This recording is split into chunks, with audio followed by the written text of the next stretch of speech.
Mesdames, Mesdemoiselles, Messieurs, bienvenue dans la quotidienne des marchés du FX du mardi 30 août 2016. Wall Street a terminé dans le vert avec une hausse de la consommation des ménages pour la quatrième fois consécutive, mettant en évidence la croissance économique américaine.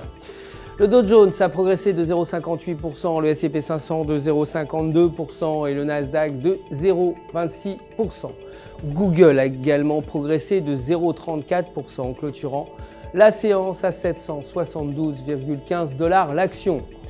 Le dollar américain s'est apprécié face à la plupart des devises majeures après que les agents de la Réserve fédérale aient renforcé les suppositions d'une prochaine hausse des taux aux États-Unis. L'indice de prix principaux de la consommation privative PCE est resté à 0,1% et l'indice de consommation personnelle s'est établi comme prévu à 0,3%. Aujourd'hui, le rapport du Conference Board sur la confiance des consommateurs doit faire état de 97,2 millions de dépenses contre 97,3 millions précédemment. Côté matières premières, l'or a progressé de 0,22%, terminant à 1323 $ l'once. Et le pétrole brut a quant à lui chuté de 0,29%, clôturant la séance à 46,99 $ le baril. Du côté des devises, l'euro s'est légèrement apprécié face au dollar, terminant à 1,1189 $. Et sur le graphique de 4 heures, la paire s'échange en dessous de la moyenne mobile de 20 jours avec un RSI inférieur à 50.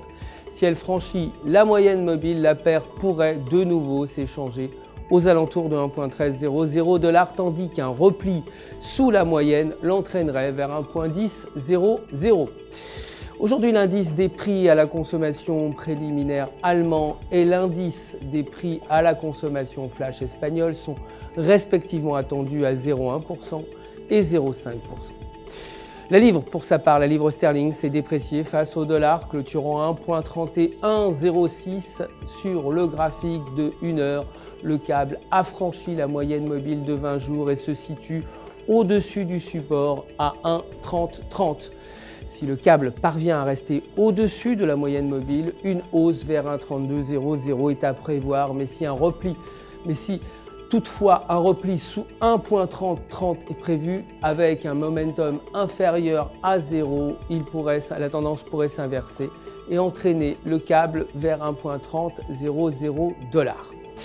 Aujourd'hui, les prêts nets aux particuliers sont attendus à 4,9 milliards contre 5,2 précédemment. C'est tout pour aujourd'hui. Merci de nous avoir suivis. Je vous retrouverai demain matin pour la suite de l'actualité des marchés. D'ici là, restez évidemment en notre compagnie sur www.ufx.com pour tous vos besoins de trading. Et vous le savez, un conseiller personnel est là pour répondre si toutefois vous avez des questions. Tout UFX joint à moi pour vous souhaiter une excellente journée sur les marchés.